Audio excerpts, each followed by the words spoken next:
Pourquoi pas Evans, partie 5, chapitre 25.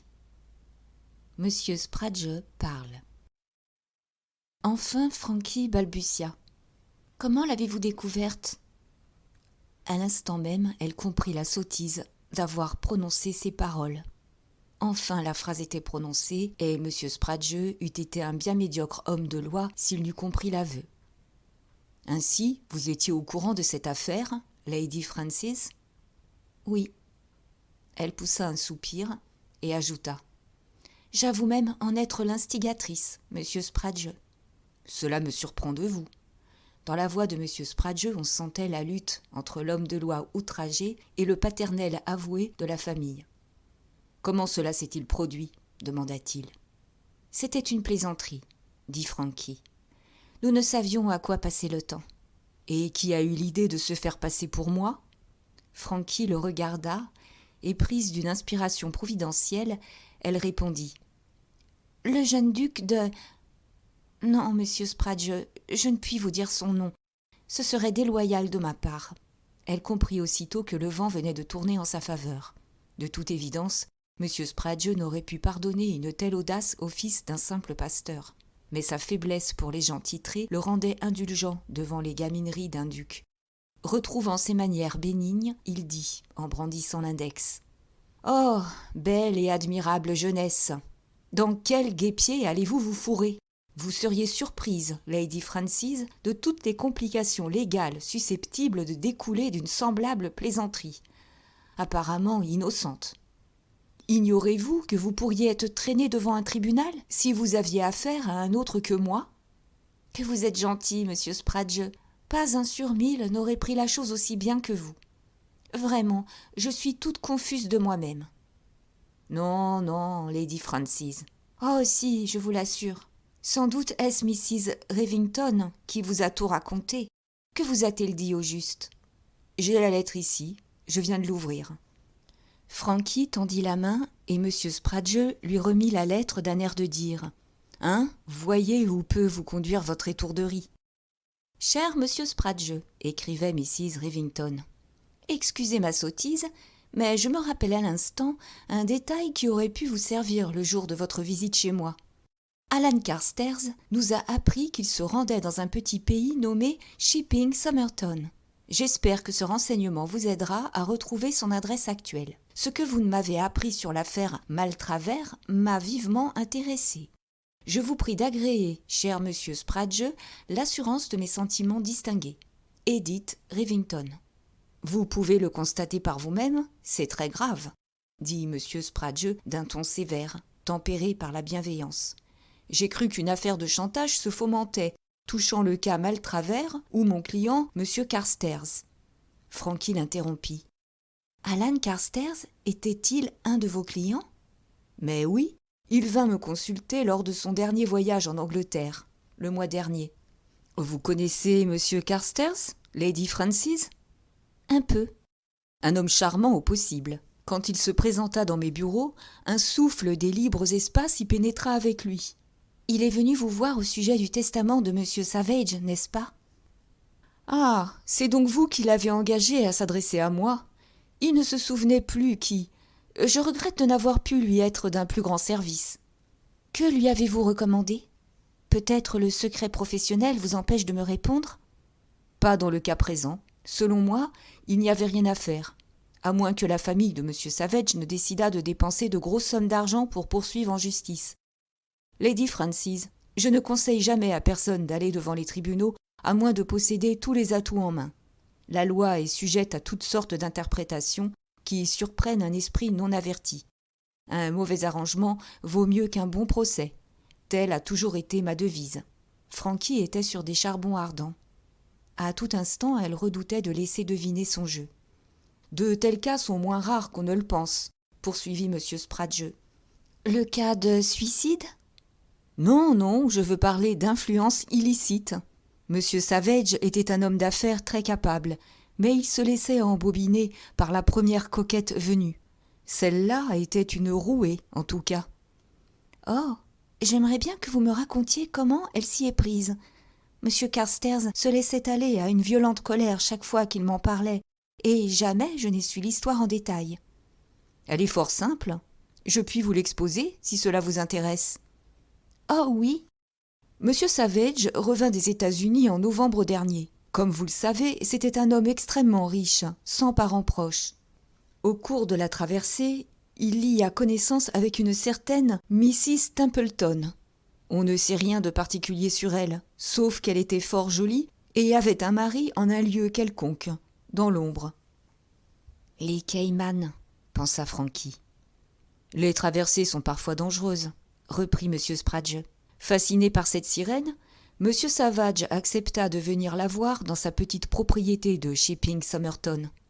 Combien de fois s'y est-il rendu exactement, je n'ai pu le savoir, mais de plus en plus, M. Savage tomba sous la domination de Mrs. Templeton. Alors survint la tragédie. M. Savage se plaignait depuis quelque temps de son état de santé. Il craignait d'être atteint d'une grave maladie. Le cancer ? Oui, il redoutait le cancer. Cette crainte devint chez lui une obsession. À cette époque, il vivait chez les Templeton, qui lui conseillèrent d'aller consulter un spécialiste de Londres. Ce qu'il fit. Ici, Lady Frances, je conserve ma liberté d'opinion.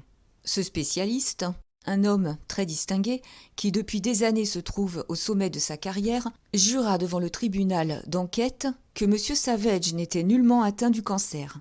Il le lui avait affirmé, mais M. Savage était tellement persuadé du contraire qu'il ne voulut pas croire à la vérité. Sans parti pris, Lady Frances, et avec ma connaissance de la profession médicale, j'incline à croire que les choses ont pu se passer d'une façon légèrement différente. En admettant que les symptômes présentés par M. Savage aient intrigué le médecin, celui-ci a pu prendre un air grave, parler de certains traitements énergiques, et tout en rassurant son malade, en ce qui concerne le cancer, lui laisser l'impression qu'il était sérieusement malade. M. Savage, ayant entendu dire que d'ordinaire un médecin s'abstient de révéler à son client la présence de ce terrible mal, aura interprété à sa manière les paroles du spécialiste. Le médecin avait menti pour le tranquilliser. Mais lui, Savage, était certain d'avoir un cancer. Quoi qu'il en fût, M. Savage rentra à Shipping Somerton dans un état de profonde dépression mentale. Il entrevoyait une agonie longue et douloureuse. Il paraît que plusieurs membres de sa famille étaient morts du cancer et résolut de ne pas souffrir les tourments dont il avait été témoin. Il appela un notaire et lui fit rédiger son testament séance tenante et le signa, puis le confia à la garde de cet officier ministériel. Ce même soir, M. Savage absorbait une très forte dose de chloral, après avoir écrit une lettre dans laquelle il expliquait qu'il préférait une mort rapide et sans souffrance à une fin lente et affreuse. Par son testament, M. Savage léguait la somme de 700 000 livres sterling, libre de tout droit de succession, à Mrs. Templeton, et le reste à certaines œuvres charitables. Satisfait de lui-même, M. Spradge se renversa en arrière dans son fauteuil et poursuivit. Le jury prononça l'indulgent verdict habituel en la circonstance. Suicide commis dans un moment de déséquilibre mental. Mais nous ne pouvons nous baser là-dessus pour arguer que le défunt ne jouissait pas de toute sa raison à la signature du testament. Aucun jury ne voudrait admettre cette éventualité. Le document a été rédigé et signé en présence d'un notaire, lequel a certifié que le défunt était en possession de toutes ses facultés mentales. D'autre part, nous ne pouvons démontrer qu'il a agi sous une influence étrangère. M. Savage n'a point déshérité ses proches, ses parents étant des cousins éloignés qu'il connaissait à peine. Je crois qu'ils habitent l'Australie. M. Spradge fit encore une pause et reprit. M. Carstairs considérait la teneur de ce testament comme incompatible avec les idées de M. Savage. Celui-ci se proclamait ennemi de la charité organisée et professait l'opinion que la fortune ne devait pas quitter le patrimoine familial. Toutefois, M. Carstairs se trouvait dans l'impossibilité de fournir la preuve de ses assertions, et, ainsi que je lui en fis la remarque, les hommes peuvent changer d'avis. Contester la valeur du testament, c'est non seulement lutter contre Mrs. Templeton, mais aussi contre les œuvres charitables bénéficiaires. En outre, le testament a été homologué. Et personne n'y mit opposition à ce moment-là ? Comme je vous l'ai dit, les parents de M. Savage, n'habitant pas ce pays, ignoraient la nature de la succession. C'est M. Carstairs qui a pris sur lui d'intervenir. À son retour d'une expédition au centre de l'Afrique, dès qu'il connut les détails concernant l'héritage de son ami, il vint lui-même ici me demander comment procéder pour faire annuler ce testament. Je dus lui avouer qu'il n'y avait aucun espoir de réussir. La possession constitue les 9/10 de la loi, et Mrs. Templeton était entrée en possession de son legs. De plus, elle avait quitté le pays pour aller vivre dans le midi de la France, et refusa d'entrer en pourparlers avec nous. M. Carstairs comprit enfin qu'il arrivait trop tard. « Alors on ne sait rien de cette Mrs. Templeton ?» M. Sprague hocha la tête. Un homme avisé, comme M. Savage, n'aurait pas dû se laisser prendre aussi facilement. Mais Frankie se leva. « Les hommes sont bizarres, dit-elle. Elle tendit la main au notaire. « Au revoir, monsieur Sprague. Vous êtes l'amabilité même, et je suis vraiment confuse. »« Au revoir, Lady Francis. À l'avenir, soyez plus prudente. » Elle lui donna une poignée de main et quitta l'étude. Monsieur Sprague s'assit devant son bureau. Il songeait. Le jeune duc de... Il ne voyait que 2 ducs en Angleterre, capables de cette facétie. Chapitre 26. Aventure nocturne. L'absence inexplicable de Moira troublait Bobby plus qu'il n'eût voulu l'admettre. Il ne cessait de se répéter qu'il était ridicule de s'imaginer qu'on eût pu supprimer Moira dans une maison pleine de témoins. Il existait sans doute une raison très simple à sa disparition. Et en mettant les choses au pire, elle pouvait n'être que prisonnière à la grange. Pas un seul instant, Bobby ne crut qu'elle avait quitté Staveley de son plein gré. Il demeurait persuadé qu'elle ne serait point partie sans lui envoyer un mot. De surcroît, n'avait-elle pas déclaré qu'elle ne savait où chercher refuge ? Entre les sinistres murs de la grange, Moira était prisonnière, séparée du reste du monde. Aucun doute ne venait à l'esprit de Bobby. Nicholson voulait à tout prix se débarrasser de sa femme. Jusqu'ici, ses plans avaient échoué. En mettant d'autres personnes au courant de ses tourments, Moira n'avait fait que hâter le fatal dénouement. Nicholson devait à présent prendre une prompte décision. Aurait-il l'audace de la tuer ? Oui, Nicholson se préparait à assassiner sa femme. Bobby en était certain. On découvrirait le cadavre de Moira dans quelque coin éloigné, peut-être au pied d'une falaise, à moins qu'il ne fût emporté au gré des flots. Cette fois encore, le crime passerait pour un accident. Nicholson se spécialisait dans ce genre. Cependant, Bobby prévoyait que la mise en scène d'un tel accident exigerait un certain temps. Il estima que 48 heures constituaient un minimum. Avant que ce délai fût écoulé, il retrouverait Moira si elle était à la grange. Laissant Frankie à Brook Street, il songea à mettre ses plans à exécution. Il jugea prudent de ne point reparaître au garage. Les alentours en étaient probablement surveillés. En tant que Hawkins, il pensait n'éveiller aucun soupçon, mais Hawkins devait à son tour disparaître. Aussi, ce soir-là, un jeune homme portant moustache et vêtu d'un costume bleu de confection arriva dans la petite ville animée d'Amblevedder. Ce voyageur prit une chambre dans un hôtel voisin de la gare où il s'inscrivit sous le nom de George Parker. Ayant déposé sa valise, il déambula à travers les rues et bientôt entra en pourparlers pour la location d'une motocyclette. À 10 heures, ce même soir, un motocycliste en casque de cuir et grosses lunettes traversa le village de Staveley et s'arrêta sur la route dans un endroit désert à proximité de la grange. Il dissimula sa moto derrière les buissons, regarda à droite et à gauche et se glissa le long du mur jusqu'à la petite porte. Comme lors de sa précédente visite, cette porte était ouverte. Après un nouveau coup d'œil sur la route déserte, Bobby entra. Il fourra sa main dans la poche de sa veste, que gonflait un revolver, et se sentit rassuré. À l'intérieur de la propriété, tout paraissait paisible. Bobby sourit en se rappelant les récits dramatiques où le traître fait garder l'accès de sa demeure par un léopard ou quelque bête de proie. Le docteur Nicholson se contentait de verrous et de barres de fer et affectait même quelque négligence sur ce point. Bobby voulait surtout se rassurer. Chaque fois qu'il pensait à Moira, son cœur se serrait. Il revoyait son image. ses lèvres tremblantes, ses yeux dilatés par la frayeur. Voici l'endroit précis où elle lui avait apparu. Où était Moira en ce moment? Qu'avait fait d'elle ce sinistre Nicholson? Si seulement elle vivait encore. Il explora les alentours de la prison. Des lumières brillaient à plusieurs fenêtres du premier étage. Au rez-de-chaussée, une seule pièce était éclairée. Bobby s'avança en rampant jusqu'à cette fenêtre. Les rideaux tirés laissaient entre eux une légère fente. Bobby mit un genou sur l'allège et se hissa sans bruit pour regarder. Il voyait le bras et l'épaule d'un homme qui allait et venait comme pour écrire. À l'instant même, l'homme changea de position et Bobby l'aperçut de profil. Le docteur Nicholson. Bobby prit le temps nécessaire pour examiner cet homme au masque puissant. Il remarqua le nez fort et hardi, le menton saillant, les oreilles petites, bien formées, et dont le lobe faisait corps avec la joue. Il lui souvenait avoir entendu dire que ces sortes d'oreilles avaient une signification spéciale. Le médecin écrivait toujours. Très calme, il s'arrêtait de temps à autre, comme pour réfléchir aux mots propres. Puis sa plume traçait sur le papier des caractères précis et réguliers.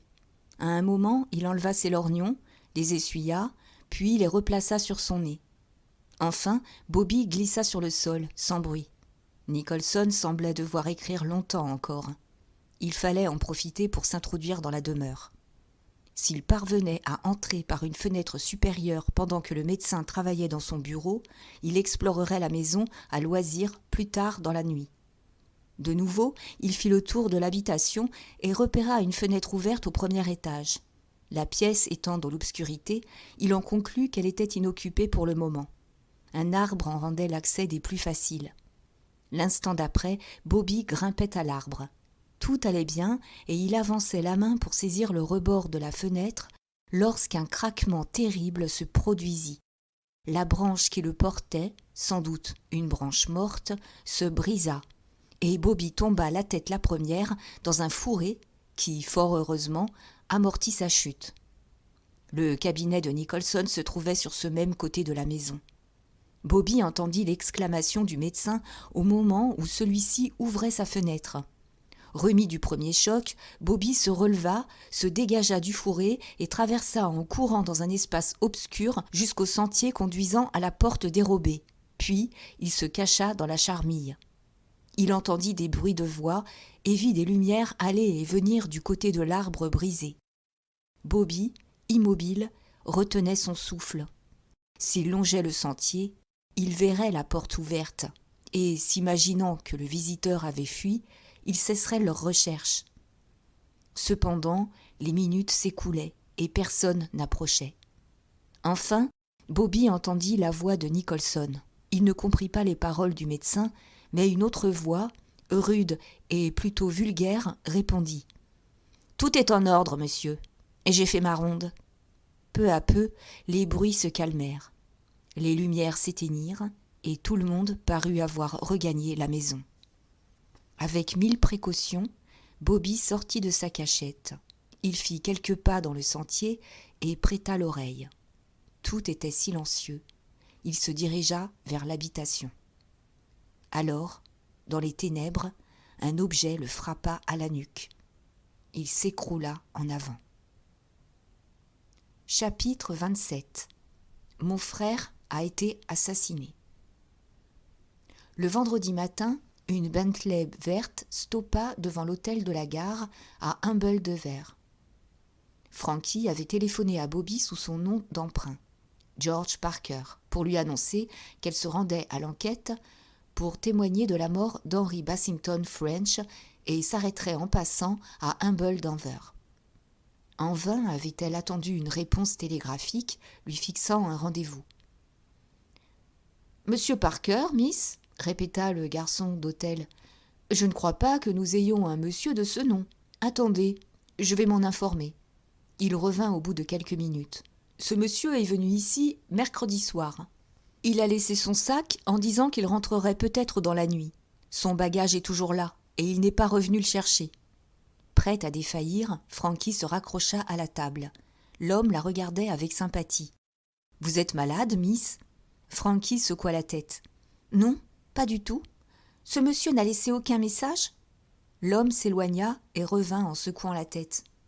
« Il est venu, un télégramme pour lui, c'est tout. » Puis, voyant la mine défaite de Frankie, il lui demanda « Que puis-je faire pour votre service, Miss ?»« Oh, rien, merci. » En ce moment, elle désirait simplement s'en aller. Ensuite, elle réfléchirait. Elle remonta en auto et s'éloigna, roulant dans la direction de Staveley, l'esprit en proie à des idées contradictoires. Pourquoi Bobby n'était-il pas retourné à l'hôtel ? 2 raisons seulement se présentaient à l'esprit.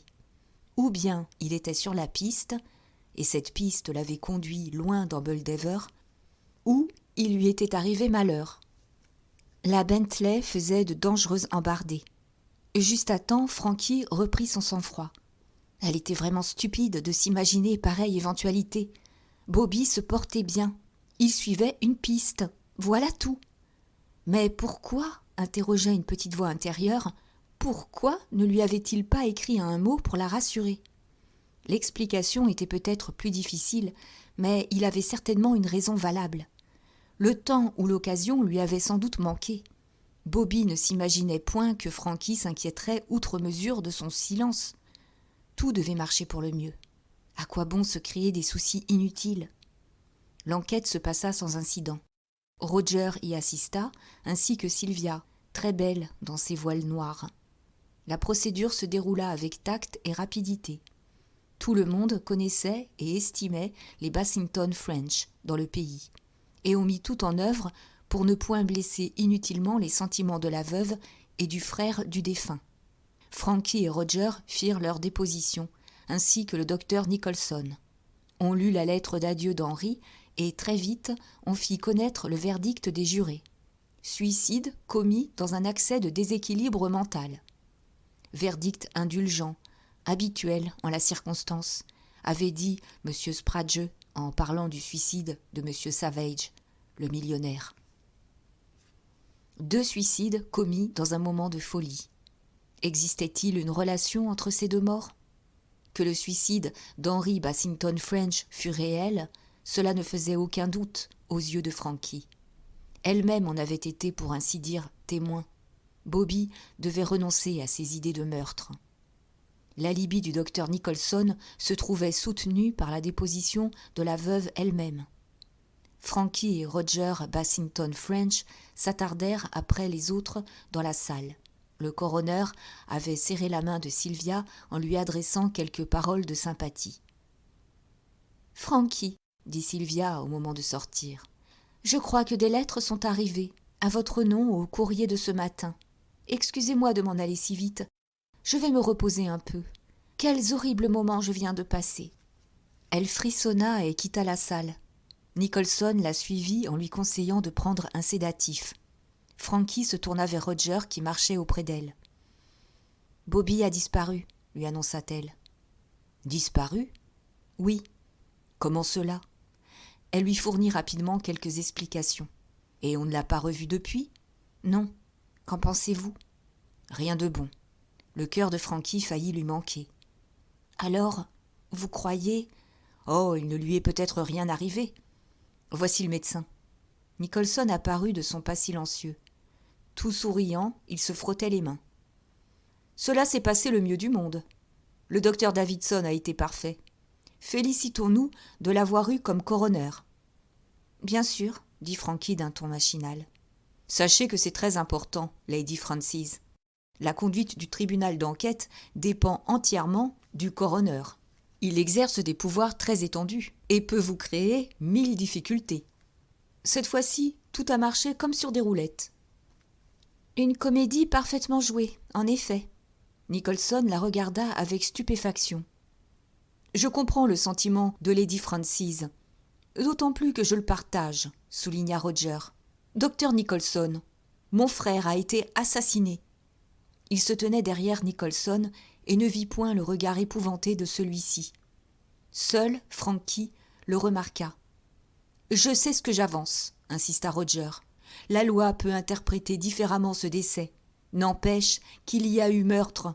Les infâmes criminels qui ont aidé mon frère à s'adonner à la drogue l'ont tué aussi sûrement que s'ils lui avaient enfoncé un couteau dans la gorge. » Il avança de quelques pas et plongea son regard dans les yeux du médecin. « Leur tour viendra. » Le docteur Nicholson secoua la tête. « Là-dessus, nous sommes d'accord, dit-il. Je suis mieux renseigné que vous sur les méfaits de la drogue, monsieur Bassington French, et celui qui pousse un de ses semblables à absorber ce poison commet un crime odieux. » Les idées tourbillonnaient dans le cerveau de Frankie. « Ce ne peut être que lui, se disait-elle. Son alibi n'est fondé que sur la parole de Sylvia. En ce cas, au moment où elle se levait, le docteur Nicholson lui demanda « Vous êtes venue en auto, Lady Francis ? Cette fois, pas d'accident au moins ? Non, c'est une spécialité que je n'ambitionne pas. Et vous ?» Il lui sembla discerner un tremblement de paupières chez Nicholson. « Sans doute est-ce votre chauffeur qui conduisait ? » « Mon chauffeur a disparu, » déclara Frankie, regardant le médecin droit dans les yeux. « Vraiment ? On l'a vu pour la dernière fois sur la route de la Grange. » Nicholson leva les sourcils. « Bizarre. Qui aurait pu l'attirer de ce côté ? » « Je sais seulement qu'on l'a aperçu là-bas pour la dernière fois. » Vous prenez un ton tout à fait dramatique et vous attachez trop d'importance aux cancans du village. Il paraît que ces gens font courir les histoires les plus insensées. Il poursuivit sur un ton légèrement différent. Il m'est venu aux oreilles que votre chauffeur a été vu en conversation avec ma femme au bord de la rivière. C'est un garçon bien élevé, paraît-il. Et voilà, se dit Frankie. Il va maintenant prétendre que sa femme est partie avec mon chauffeur. Je vois clair dans son jeu. Elle déclara « Hawkins possède une éducation au-dessus de la moyenne des chauffeurs. » Nicholson se tourna vers Roger. « À présent, je vous quitte. Toutes mes sympathies pour vous et Mrs. Bassington French. » Roger le suivit dans le vestibule. Frankie s'y rendit après eux. Sur la table, elle remarqua 2 enveloppes à son nom. L'une d'elles contenait une facture. L'autre, son cœur sauta dans sa poitrine. Elle venait de reconnaître l'écriture de Bobby. Nicholson et Roger se trouvaient sur le perron. Elle déchira l'enveloppe et lut.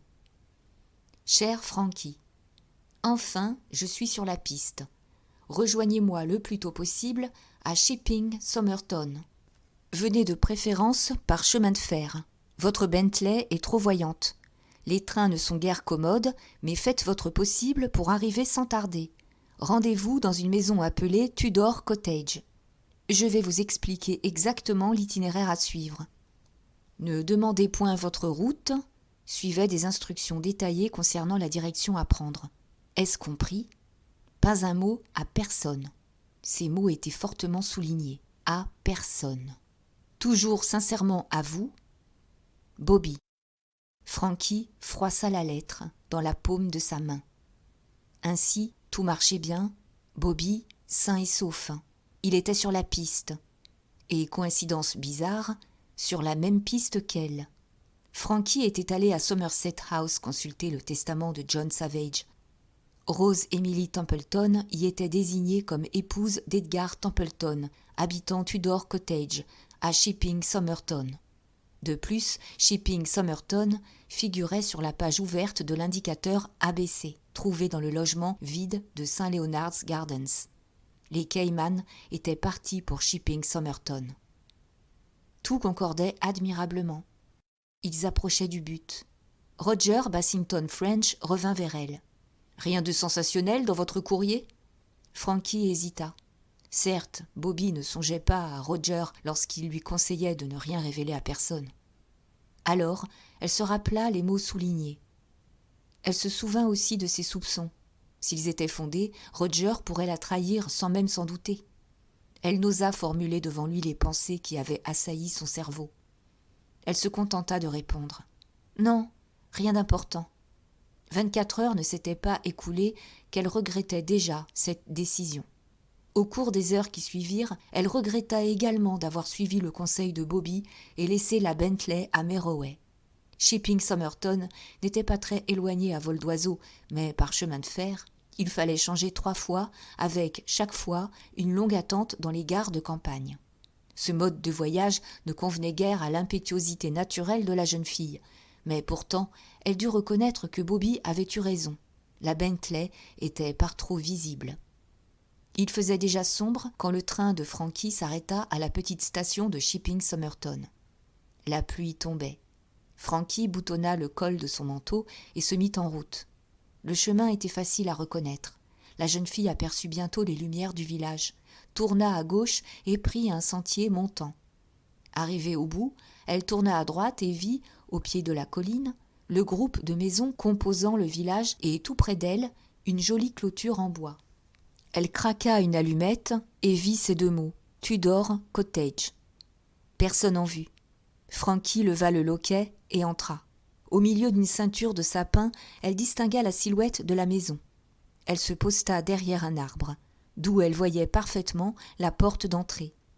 Alors, le cœur battant, elle imita de son mieux le cri du hibou. Quelques minutes s'écoulèrent et rien ne se produisit. Elle répéta le cri. La porte du cottage s'ouvrit et elle aperçut un homme vêtu d'une livrée de chauffeur qui jetait un regard prudent au dehors. Il lui fit signe de venir, puis retourna à l'intérieur, laissant la porte ouverte. Frankie quitta son refuge et courut vers la porte. Elle franchit le seuil et pénétra dans le sombre vestibule. Puis elle s'arrêta et essaya de voir autour d'elle. « Bobby ?» Son odorat lui fournit le premier avertissement. Où donc avait-elle senti cette odeur lourde et fade ? Au moment où elle se disait « chloroforme », des bras solides l'empoignaient par derrière. Elle ouvrit la bouche pour crier, mais un tampon humide l'empêcha d'articuler un son. L'odeur écœurante envahissait ses narines. Elle lutta désespérément. En vain, ses forces l'abandonnèrent. Un bourdonnement remplit ses oreilles et elle eut l'impression d'étouffer. Bientôt, elle tomba dans l'inconscience. Chapitre 28. À la 11e heure. Lorsque Frankie reprit connaissance, elle fut en proie à d'horribles nausées consécutives à la réaction du chloroforme. Elle avait les pieds et les mains liés et était allongée sur un dur parquet. Elle réussit à se déplacer en roulant sur elle-même et sa tête vint heurter un seau à charbon. Où était-elle ? Elle s'en rendit compte assez vite. Une espèce de grenier, éclairé seulement par une lucarne, d'où tombait une clarté bien faible. D'ici peu, l'obscurité remplirait la pièce. Frankie vit quelques tableaux appuyés au mur, un vieux lit de fer, 2 ou 3 chaises cassées et divers objets, dont le seau à charbon. Elle perçut un gémissement venant d'un coin du grenier. Les liens de Frankie n'étaient pas très serrés et lui permettaient de se déplacer en se traînant sur le parquet poussiéreux. « Bobby !»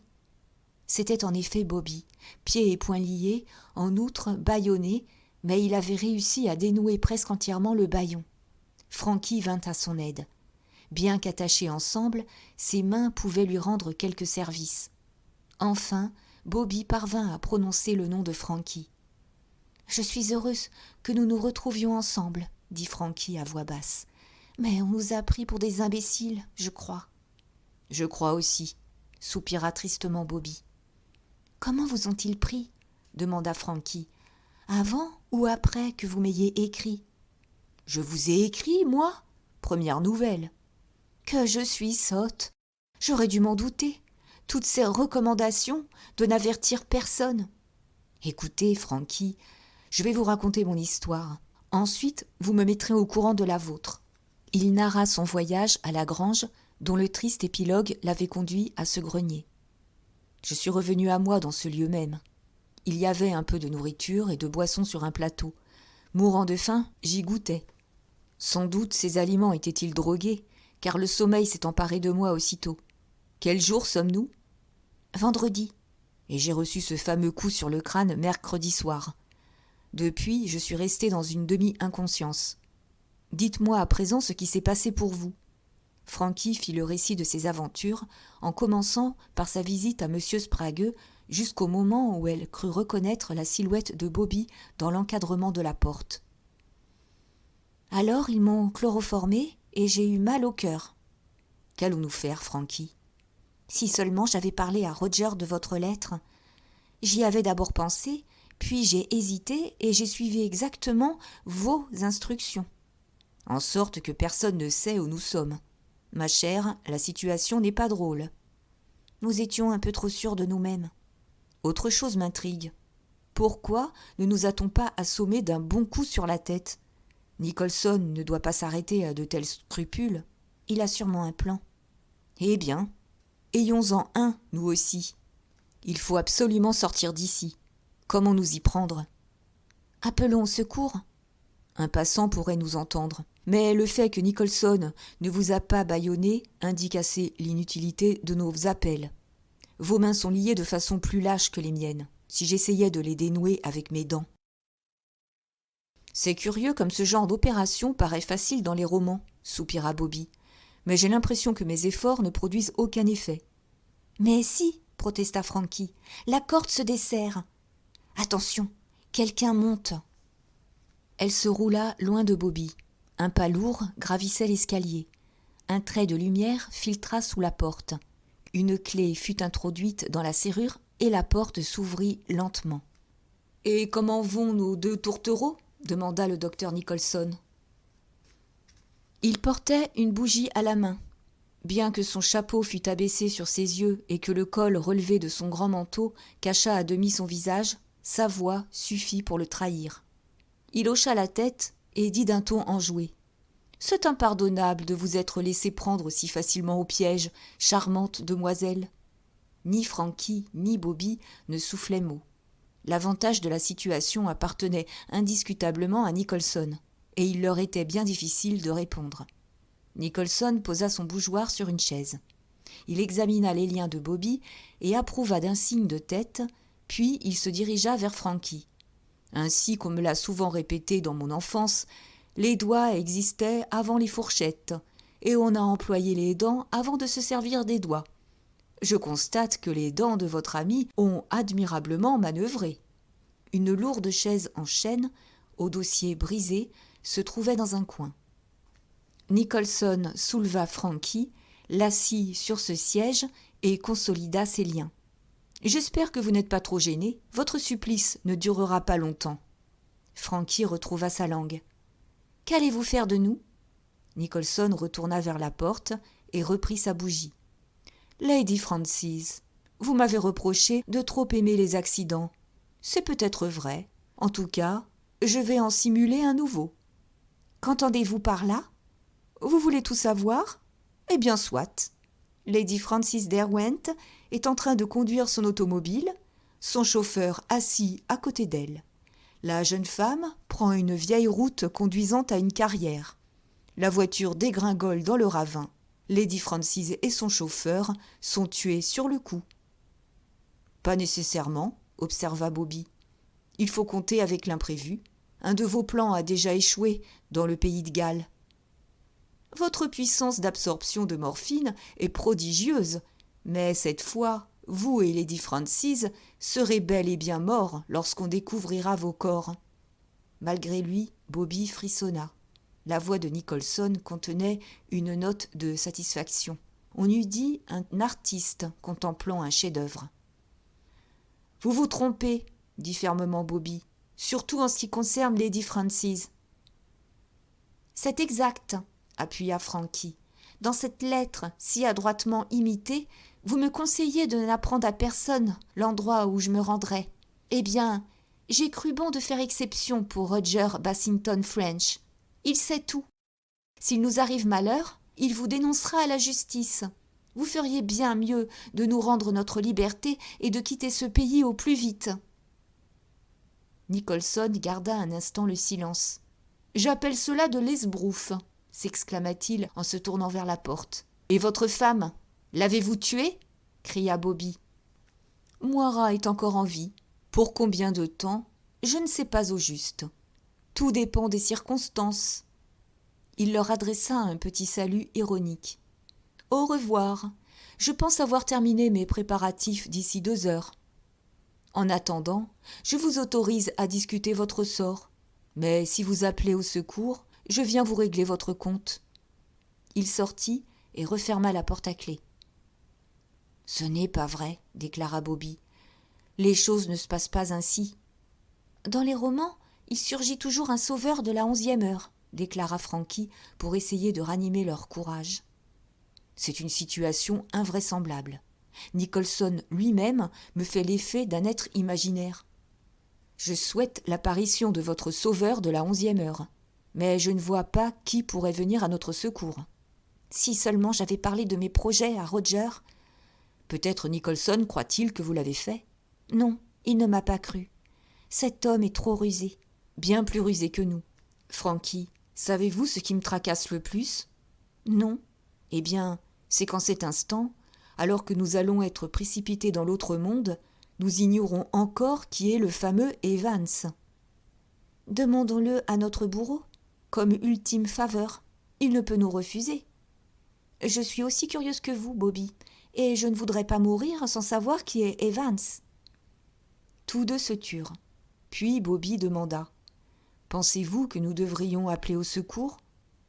C'est notre dernière chance de salut. » Pas encore. D'abord, personne ne peut nous entendre, sans quoi ils nous auraient bâillonnés. Nous ne crierons qu'au dernier moment. J'éprouve un énorme soulagement de vous voir près de moi et de pouvoir vous parler, Bobby. Sa voix se brisa sur ces derniers mots.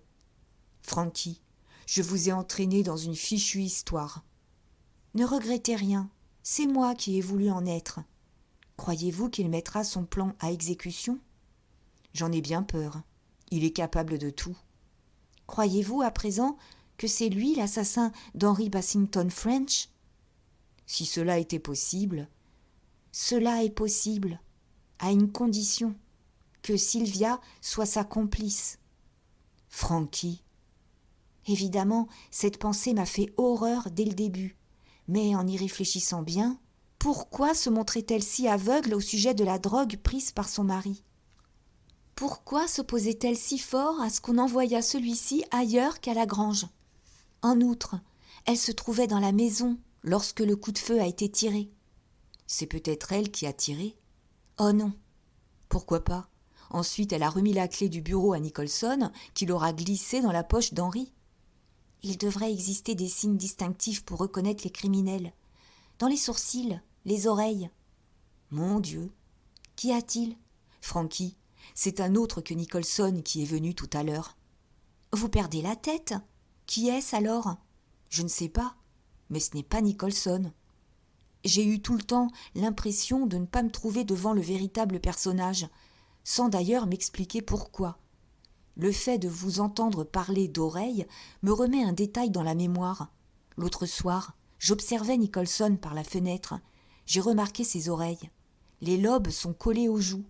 Or, les oreilles de notre interlocuteur ne présentaient point cette particularité. Qu'est-ce que cela signifie ? Qu'un habile comédien se fait passer pour Nicholson. Pourquoi ? Et qui cela pourrait-il être ? Bassington French, répondit Bobby. Roger. Bassington French. Dès le début, nous avons découvert le vrai coupable, et par la suite, comme des sots, nous avons lâché la proie pour l'ombre. Frankie réfléchit un moment. Bassington French. Bobby, je crois que vous avez raison. Ce doit être lui. Il était le seul présent quand j'ai fait allusion aux accidents devant Nicholson. Donc, plus rien à espérer.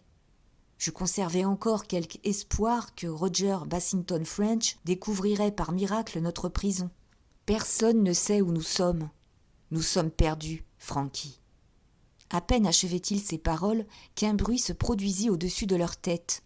L'instant d'après, avec un craquement terrible, le corps d'un homme passait à travers la lucarne.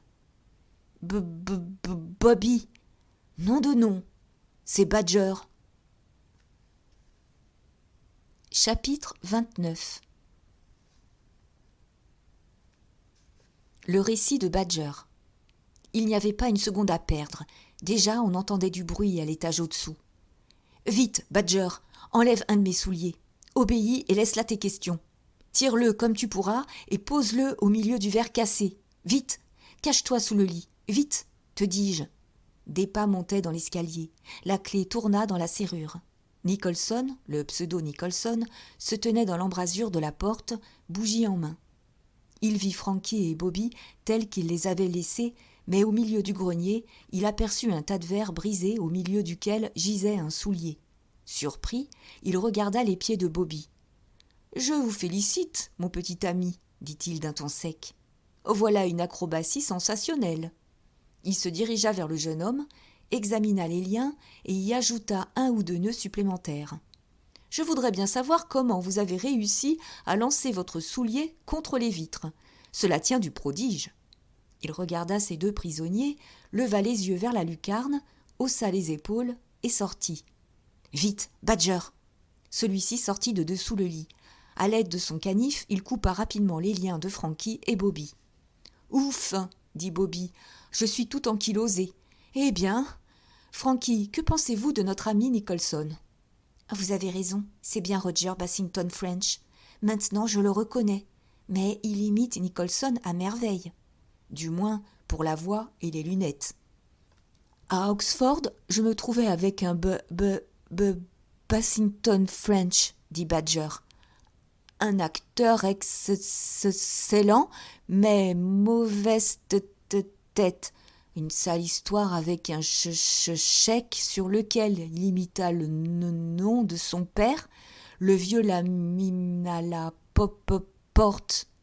La même idée se présenta à l'esprit de Bobby et à celui de Frankie. Badger, que tous deux avaient écarté de leur confidence, aurait pu les renseigner utilement. « Faux en écriture, » dit Frankie. « Cette lettre signée de vous était parfaitement imitée, Bobby. » Où a-t-il pu avoir votre écriture ? S'il est affilié au Cayman, il a probablement vu ma lettre concernant Evans. La voix de Badger s'éleva, plaintive. « Et maintenant, qu'allons-nous faire ? » « Nous poster tous les 2 derrière cette porte, » dit Bobby. « Lorsque notre ami reviendra, ce ne sera sûrement pas tout de suite, nous nous jetterons sur lui par derrière sans crier gare.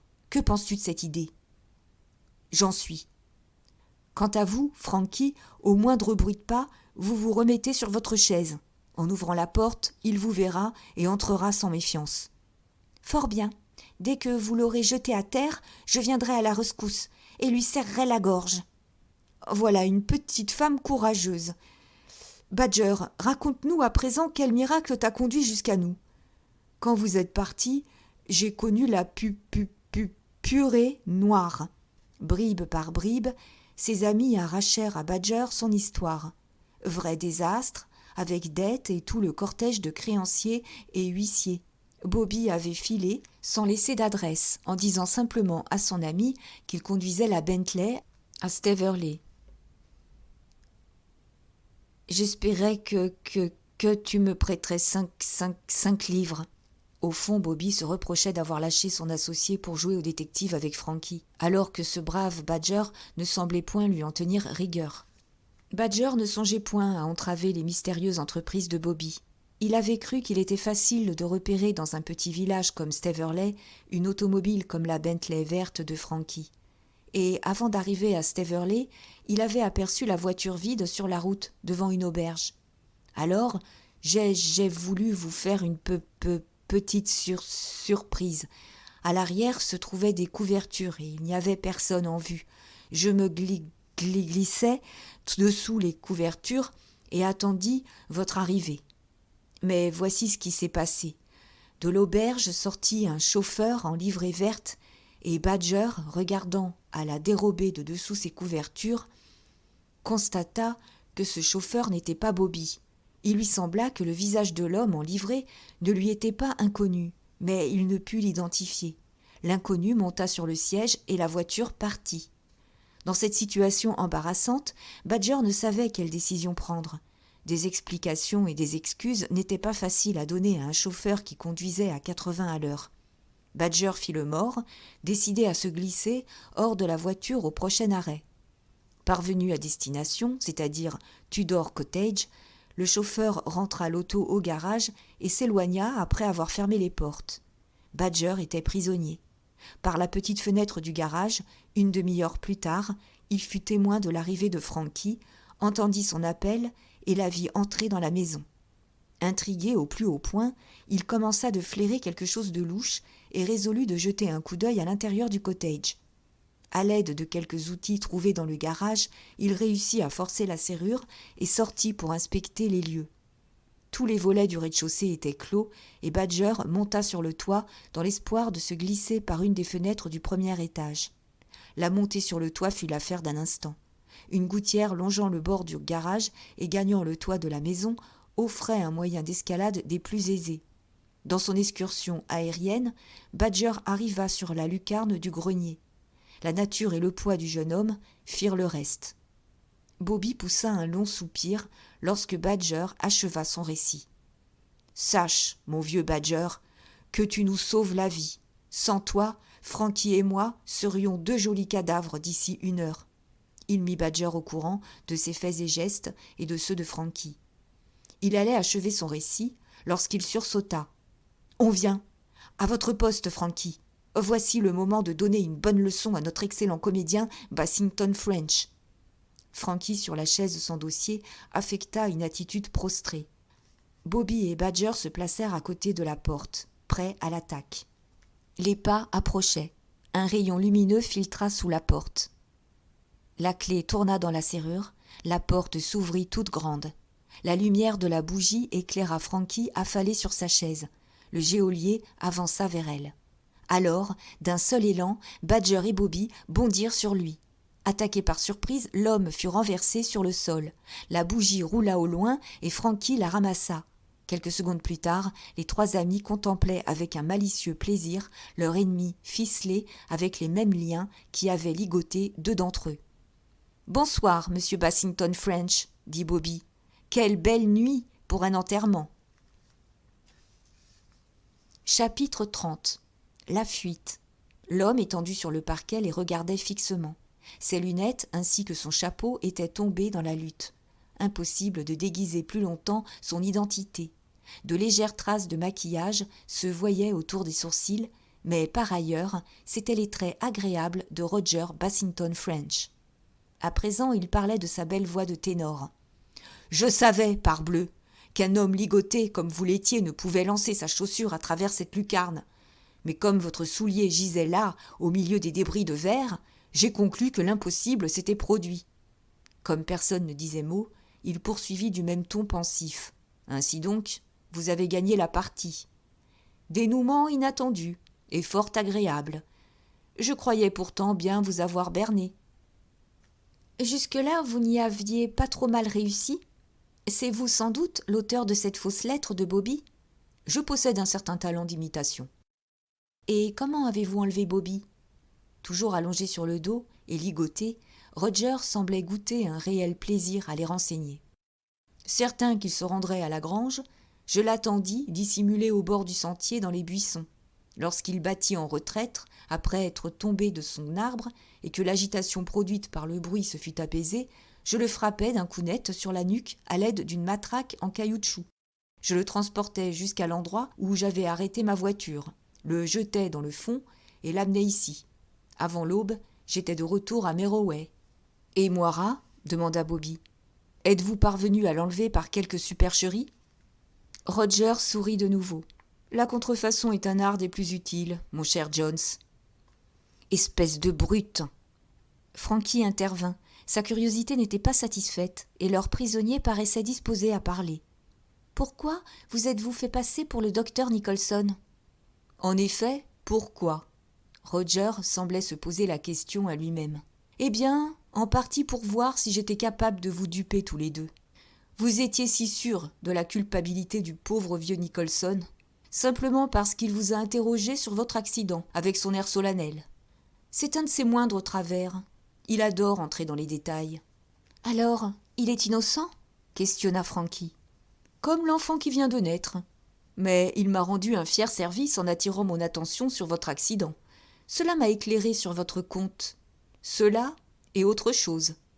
Un matin, alors que vous téléphoniez, je me tenais près de vous et j'entendis votre chauffeur vous appeler Frankie. J'ai l'ouïe assez fine.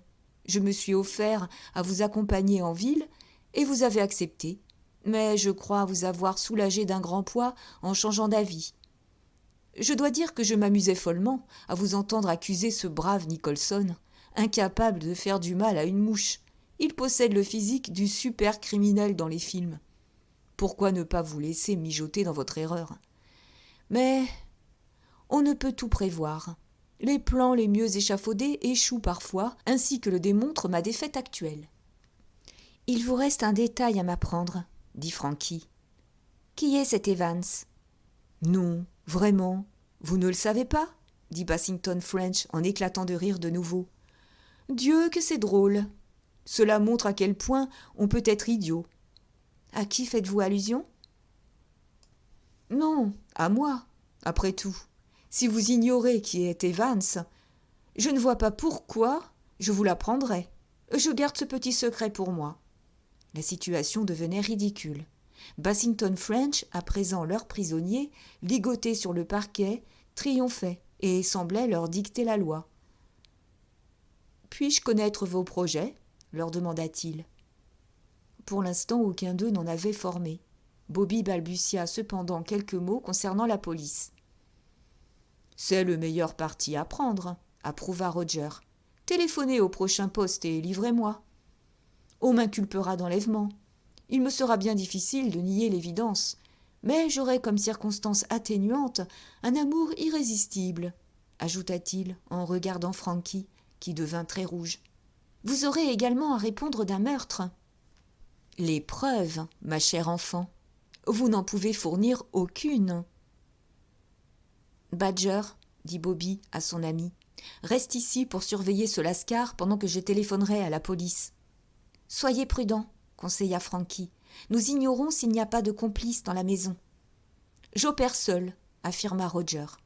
« Je ne suis pas disposé à vous croire sur parole, » répliqua brusquement Bobby. Il se pencha pour vérifier la solidité des liens du prisonnier. « Il ne peut pas bouger. Descendons ensemble et fermons la porte à clé. »« Vous êtes méfiant au possible, mon cher, » observa Roger. « Si vous le désirez, prenez mon revolver dans ma poche. »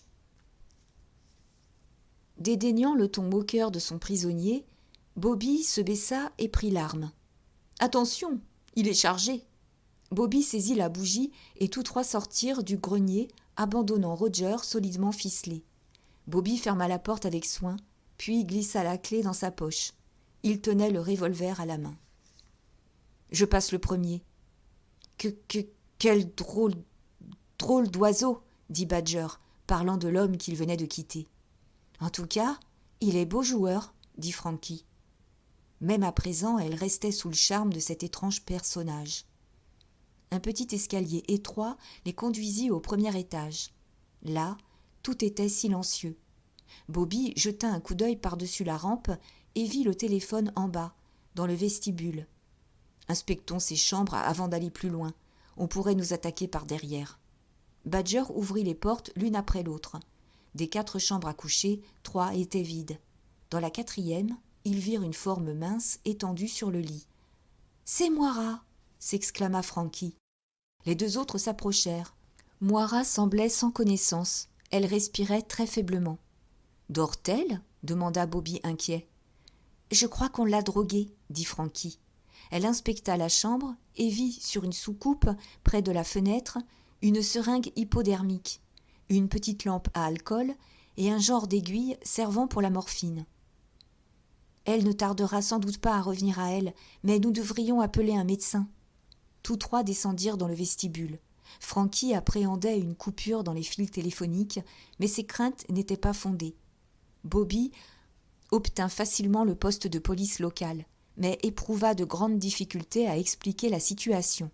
Les policiers croyaient à une farce. Ayant enfin réussi à les convaincre, Bobby raccrocha le récepteur avec un soupir.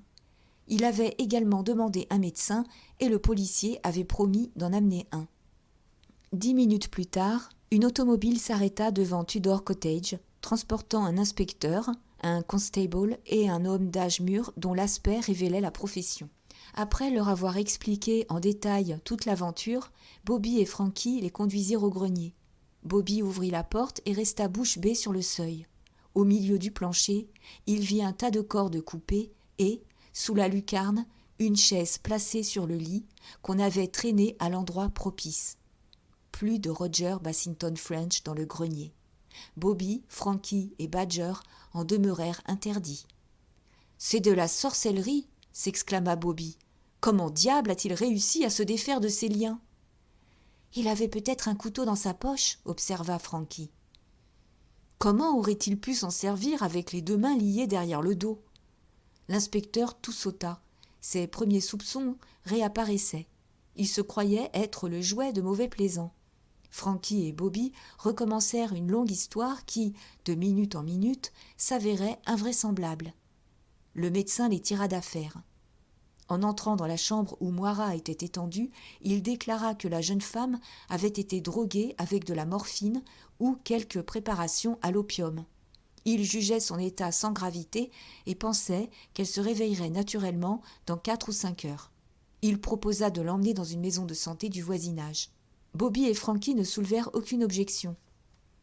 Ayant eux-mêmes décliné leur nom et adresse à l'inspecteur de police, qui eut l'air de mettre en doute la déclaration de Frankie, ils quittèrent Tudor Cottage et, sur l'injonction de l'inspecteur, se logèrent dans le village à l'hôtel des 7 étoiles. Toujours sous l'impression qu'on les considérait comme des malfaiteurs, les 3 amis gagnèrent leur chambre. Une chambre à 2 lits pour Bobby et Badger et un cabinet pour Frankie. Quelques minutes plus tard, Bobby entendit frapper à sa porte. C'était Frankie. « Je songe à une chose, » annonça-t-elle. « Si cet imbécile d'inspecteur persiste à croire que nous lui avons monté un bateau, j'ai de quoi lui prouver que j'ai été chloroformée. »« Comment cela ? » « J'ai eu le mal de mer dans le seau à charbon. »